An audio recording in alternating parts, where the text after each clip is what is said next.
Ladies and gentlemen, for clarity, let me just say the following. There are some facilities that we have learned are charging citizens for vaccinating them. We want to make it very clear. Vaccines are not for sale in Kenya. Vaccines are not for sale in Kenya. And as a citizen, if anybody proposes that you should pay for being vaccinated, I want you to know that they are in violation of the law and you should refuse to pay. In fact, the best thing for you to do is to get vaccinated and then refuse to pay. Let them vaccinate you and refuse to pay. And tell them at that point that you are not supposed to pay.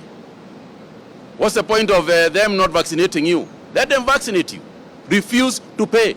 If anybody proposes to you that they should pay, at which point you should report so that we can deregister that institution and deregister the person who is charging you. The second point to say is what I said earlier, that there are those who are carrying out health camps. They are calling health camps with stolen vaccines.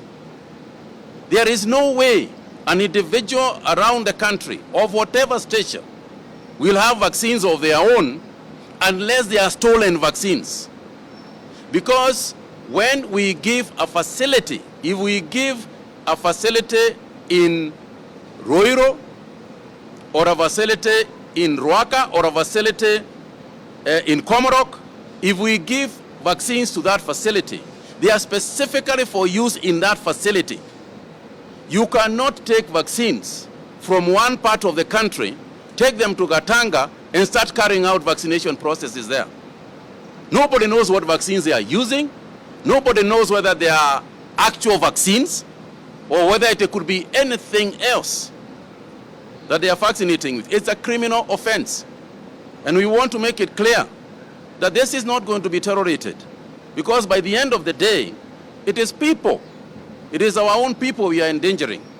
And this is where we again call for citizen responsibility. Do not agree to go to a vaccination facility that you don't know about.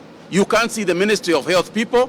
I have seen pictures of people in jeans and all sorts of attire going around vaccinating people. It's wrong. It's immoral.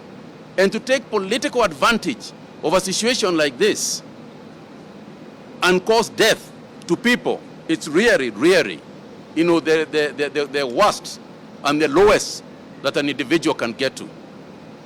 I also want to urge the political class of whatever level that it is getting to a point where you are frustrating us as the Ministry of Health.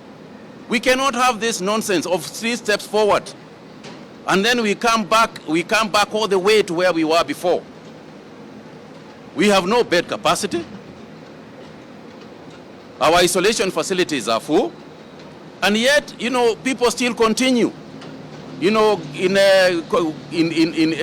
causing crowds to come together. We cannot continue like this, people.